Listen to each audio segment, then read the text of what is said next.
Hey, how you guys doing? Julie Nicole here. Welcome to the People's Victory channel. This channel was started to let you guys know that your places of greatest pain can be turned into your places of greatest purpose and passion. Anyway, I wanted to get on here today because something happened this week that absolutely it blew my mind. So let me kind of back up here. I went on vacation a few weeks ago down to Tennessee to my aunt and uncle's lake house.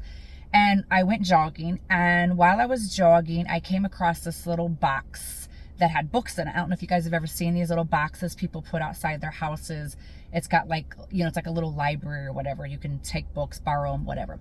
So I saw the box and I decided to see, if there was anything in there that I wanted to read. I love to read. So I saw a book in there. This was the book, okay? I'll talk about this here in just a second. If you guys are into nutrition, this is an excellent book. I would recommend you guys get this book. Anyway, so I got this book. I started reading it, and I was probably about halfway through the book, right? And he's talking about natural cures and how we are basically we're being killed through the food that we're eating, right? This doesn't surprise me.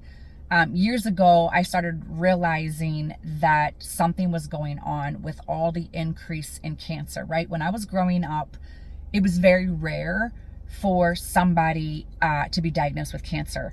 Now I think we all probably know somebody that has cancer. And I was like, years ago, I was like, it's got to be the food. It's not just the food. It's a lot of stuff, but definitely the food is killing us. So in this book by Kevin Trudea, okay, he is talking about how big pharma, how fast food, big oil, all these companies are basically in cahoots. And it's all about profit, right? They don't care that the food is poisoning us, that it's having all kinds of, it's increasing disease in us. They're finding ways to make food cheaper at the expense of our health. And in this book, he wrote this book, the one I'm reading here it was published back in 2006. And he was saying how, the FTC, the FDA, Food and Drug Administration, basically were coming after him, and that anybody who exposes them, they do a big smear campaign on them. They basically come after them, right? And as I'm reading this book, he starts actually naming some of the people that are trying to basically, delegitimize him, right? Basically say that he's some quack and everything that he's saying is not true. And as I was reading this, as he's naming names, I started thinking, man, I wonder if this guy is still alive, because as many of you know that are paying attention, when people start exposing stuff like this, they disappear, right? There was some years ago, there were some individuals, some doctors that supposedly had come up with a cure for cancer, right? And all of these doctors mysteriously ended up dying, right? Well, we know that's not true. We know that they were killed because, cancer has become a huge business. So anyway, I decided to look this guy up, right? Lo and behold, the guy's been in prison for the last 10 years, and he is supposed to be getting out sometime this year. So that kind of tells you, right, that what he was saying, he said they're coming after me, they're trying to arrest me, and the guy's in prison. So proves his point. Anyway, so I'm reading this book, I'm about halfway through it, and I get a video from a friend of mine, and the video was by a guy by the name of Dr. Tyrone Hayes. And in this video, he is talking about how he was hired by a company called Syngenta. I've never heard of them before, but I looked them up after watching this video. And at the time, he was a researcher and a scientist at the University of California. So he was hired in 1997 by this company called Syngenta, right? They are a pesticide company, and they have a revenue of $28 billion. That's with a B, $28 billion, right? He was hired to study a herbicide called atrazine. Never heard of that either, right? But I found out that it is used in over half of the crop productions that we have today. It's also used on golf courses. It's used in, it was used in something else. I don't know, I didn't write that down. But anyway, just so you know, it's banned by the European Union. Okay. But anyway, as he started to do this study, he found out that atrazine causes sexual abnormalities in these frogs that he was studying, right? He found out that it was causing the male frogs to develop ovaries and to develop eggs, and in some cases actually turn into females. And the male frogs actually started breeding. They had homosexual tendencies. They started breeding with other male frogs, right? So I'm going to stop here. I'm going to pause for a second. So I know I'm not the only one that's noticed that there is a huge increase in the feminization of men today, right? If you're a female and you're looking for a man today, I hear a lot of women say today, where are all the real men, right? They say that, you know, men are acting more and more like females. I can attest to this from the dating scene, right? Where so many men today, they act more like females, right? And a lot of this has to do with our culture, right? I had heard that the testosterone levels in men had been decreasing, right? I'd heard this some time ago, but never heard an explanation as to why, right? So this increase in feminization, I assumed that the majority of this was caused by this whole cultural push that we have today, this whole woke culture, the whole LGBTQ. And yes, that is part of it. But what I heard in this video and what God revealed to me literally just blew my mind, that this is not just a cultural push, but this is an actual physiological change. It's a diabolical attack, right, on our men today, on, I would say, even humanity, right? So anyway, I watched this video by this Dr. Tyrone where he's talking about this change in sexualization of these frogs. So he goes to Syngenta and tells them what he found in his study. Well, obviously they didn't want him to report this. So they tried to get him, first of all, to manipulate the study. When he wouldn't manipulate the study, they then tried to purchase the data from him. Obviously, they wanted to purchase it because they were going to change the data or hide it or get rid of it altogether. When none of those worked, when the bribing, the manipulating, all of this didn't work, they then began to threaten this man. They threatened him with lynching. They had a guy from Syngenta that they had hired to come where he was a professor and he was giving these talks. He would come and he would whisper in his ear and he would say things like, hey, we're gonna get the good old boys to show you what it's like to be gay. He threatened his wife, he threatened his daughter, all of these things. Basically everything that this guy Kevin Trudea was saying, they were doing to him. They did a big smear campaign, tried to basically again, you know, say that he wasn't legit, which is what they do to everybody that comes out and exposes them. So I seen this video, my friend had sent me the other day. So I had watched the video and I had sat back down at my desk to finish my work. And all of a sudden I feel this very strong urging to pick up this book that I was reading and read some pages from it. And I thought, it seemed kind of odd. I'm like, why would I stop my work to literally go read a book? But it was so strong that I was like, okay, I'll just pick up the book and I'll read it. So I picked up the book and I started reading and I literally turned the page from where I had left off the day before. And this is what blew my mind. I knew this was God confirming for me what this guy was saying in this video was absolutely true. And we need to start doing something about this because this is an attack not only on our men, especially on our men, but it's an attack on humanity. So let me read you what I read. Here's the book again. Okay, so you guys can go get this book by Kevin Trudea, right? Natural Cures Revealed. This is what I read. It says this. It says, in the past 30 to 40 years, there has been a 30 to 40% increase in undescended testicles, deformed penises, and changes in sexualities in young boys. This feminization is caused by dioxin and PCBs, chemicals used in the production of food. Young girls can have puberty from plastics and PCBs, and it creates masculinity in females. Men have higher chemical levels in their bodies, causing smaller genitals. Up to 85% of males can be ineligible as sperm donors. Sperm count averages have dropped from 125 million per million in 1932 to just 50 million in 1988. Many wonder if men will be sterile in the next 70 years. Did you guys hear that? That is huge. It said from 125 million in 1932 to just 50 million. That's over half the count, right? So I knew this was true. I knew God was putting a big exclamation point on this, and he was saying, hey, Julie, I want you to pay attention to this. I know I'm not the only one that is waking up to this, to realizing that our food is being contaminated. So anyway, I just pulled up some fast facts for you guys that I wanted to share with you guys. Obviously, this video is not, meant to be an all-encompassing video. I just wanted to get this out just basically so some of you guys can start doing your own research on this and start making a concerted effort to start finding food that is pure. You can go online, look for organic farmers in your area, farmers markets, meet the farmers, go to their farm. I've done that. We have one here, which when I get done with this video, I'm going to post a link to the video that I just told you about. I'll put the book in there as well. I'll also, if you're local here in Dayton, which I'm at, I will share with you the farmers that I get my food from. They bring their food to a little market here. They don't use all these chemicals, steroids.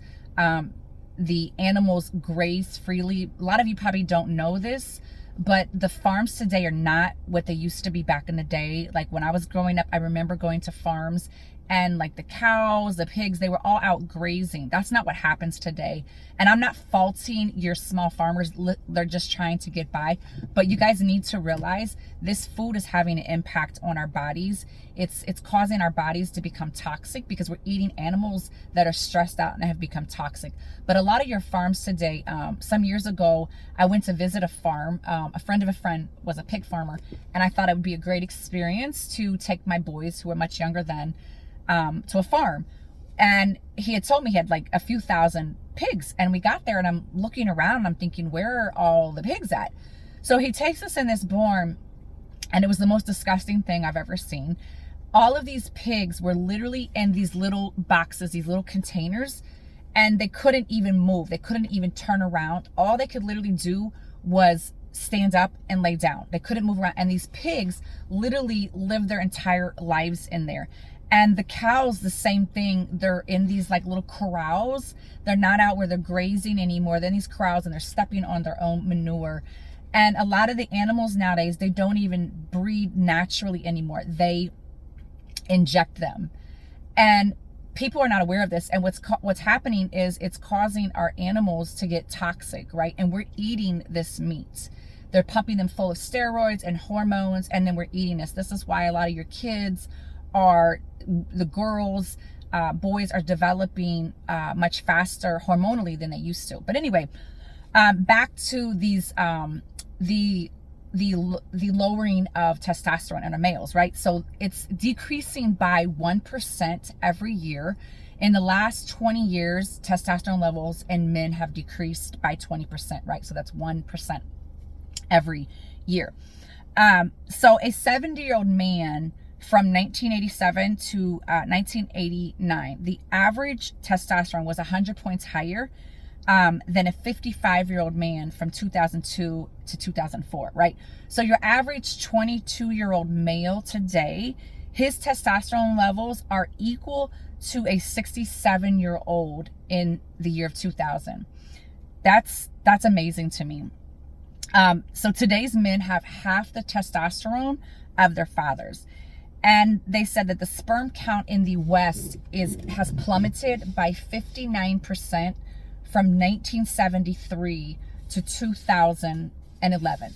So testosterone is responsible for increased sex drive, sperm production, erectile function. It's responsible for improved mood, confidence, memory function, muscle growth, increased strength, increased endurance, bone mass density, and hair growth, right? So when your testosterone level gets too low, it can cause you to feel fatigued, lose sexual interest, weight gain, lose muscle mass, increase depression. It can also increase your rise for disease, obesity, cardiovascular disease, hypertension, and diabetes. So there was a sex counselor, the name was Ian Curran. They told CNN, and I'm quoting, he said he noticed an increasing number of young guys complaining of sexual concerns such as diminished libido and erectile problems more commonly seen in older men. There was a leading epidemiologist, her name is Shana Swan. I don't know if I'm pronouncing that right, but anyway, she published a book pointing out the serious global decline in male fertility, stating, and I quote, "The current state of reproductive affairs can't continue much longer without threatening human survival." This was in her book called Countdown. I can't vouch for the book Countdown. I haven't read it, but I did just go on Amazon shortly before I got on here just to kind of look inside the book. You know how you can read inside the book. Looks like an interesting book. I'm going to get it. Again, I can't vouch for it. I don't know everything that's in there. But I think it's definitely probably worth reading and seeing what she has to say. Anyway, like I said, this is not supposed to be an all-encompassing video. I'm definitely going to be doing more videos on this whole topic about the attack on manhood. Candace Owens just did a piece. She released a thing called, it's called Bring Back Manly Men. And I just think it's interesting because when we look at this whole attack on manhood, you know, a man is supposed to provide, he's supposed to protect, right? And if you think about it, if you take away a man's strength, you take away his drive, right? That natural tendency of a man to fight and protect what he's supposed to do, you can dismantle a whole society. This is so much bigger, guys, than what we realize. This is war on our men today, guys. This thing is huge. I could go in so many different directions with this topic right here, and I plan to do that. But I just wanted to give you guys some nuggets, some things to do your own research. Watch the video when I post it. It's definitely worthwhile. I'll try to find some links to some articles as well, and post those in the comments as well that you guys can read. But I mean, Google, you guys can Google all this stuff. Do your own research. Don't trust, you know, don't take my word for it. But honestly, this just blew my mind, and I knew there's no way that was coincidence that I literally go down to Tennessee, I go jogging, and there's a little box out there with books. I grab this book, and I just so happen to be reading it and stop the page before. This guy talks about the exact same thing that this man was talking about in a video that my friend sends me, and I'm sitting there. I go sit at my desk, and I feel this strong urge to pick up this book and read. Didn't even make sense for me to do that. I know that was God, guys. God wants us to be healthy, and I'm not like one of these PETA people that believes that animals are not to be eaten. I believe God gave us animals to be eaten, but I also believe he wants us to have ethical treatment of our animals. And it's a perversion, it's a pollution of our food, what's happening, guys. It's about greed. And God is showing us that he wants us to return back to treating our animals ethical, raising them in ethical ways, and also getting our food back to life-giving food. So much of our food has been depleted, right? It's not even life-giving anymore. It's, you know, all these preservatives in it. So anyway, I just wanted to share this with you guys. I hope you guys will take heed to this. I hope you guys will start just being more diligent with your health, and realizing that there's so many ramifications to what's going on with our food. And I hope you guys will start doing your own research, start educating other people, and just realize, man, this is a war on manhood. It's a war on humanity, God. Take this seriously. So anyway, I hope this helped you guys, and I will definitely be back to provide more videos, do some articles and whatnot on things that you guys can do to start improving your health. I'll start doing some research. I'll have more detailed stuff. So anyway, get the book. Here it is again. Here's the book, guys. You guys can get this book by Kevin Trudea. Watch the video by Dr. Tyrone Hayes, and start doing your own research. Find you guys some farmers that you can start buying your food from. It's more expensive. Yes, it is.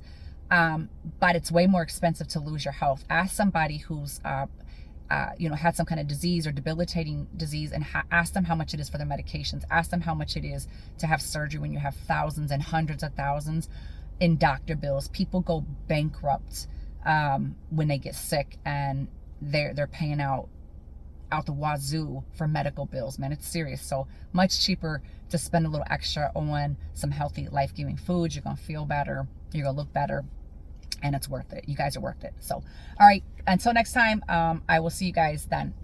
Be healthy. Take care.